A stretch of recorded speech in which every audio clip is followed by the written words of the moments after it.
రాజకీయాల్లో వైకుంఠపాళి వద్దు అన్నాడు. అయ్యా నాకు తెలియగలుగుతానండి, అసలు వైకుంఠపాళి రాజకీయాల్లో ఎదిగింది ఎవరు? నారా చంద్రబాబు నాయుడు గారు కాదా? చంద్రబాబు నాయుడు గారు మొదట కాంగ్రెస్ పార్టీలో ఉన్నాడు.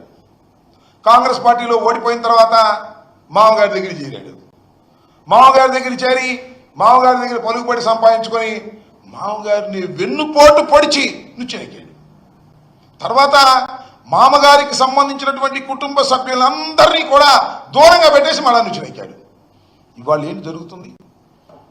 ప్రజలకు వెన్నుపోటు పొడిచి నుచ్చెనెక్కినటువంటి వ్యక్తి చంద్రబాబు నాయుడు గారు కాదని అడుగుతున్నా. వైకుంఠపాళి ఆడేటటువంటి వ్యక్తి చంద్రబాబు నాయుడు గారు. వైకుంఠపాళిలోనే అదృష్టం కొద్దీ మోసం చేసి వెన్నుపోట్లు పొడిచి దుష్ట రాజకీయాలు ఆడి పైకొచ్చినటువంటి వ్యక్తి నారా చంద్రబాబు నాయుడు. ఇవాళ మాట్లాడుతూ ఉన్నాడు మేము వైకుంఠపాళి ఆడుతున్నాం అనేది. అదంతా స్ట్రైట్ పాలిటిక్స్.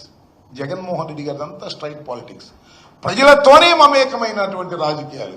ఎవరి దయాదాక్షిణ్యాలతోనో రాజకీయాలు చేసినటువంటి వ్యక్తి కాదు జగన్మోహన్ రెడ్డి గారు, చేస్తున్న వ్యక్తి కూడా కాదు.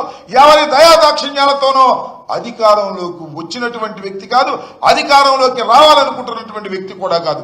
కేవలం ప్రజల మీద ఆధారపడి ప్రజలకు సేవ చేయడం ద్వారా రాజకీయాల్లో ముందుకొచ్చినటువంటి వ్యక్తి జగన్మోహన్ రెడ్డి గారిని మనవి చేస్తున్నా.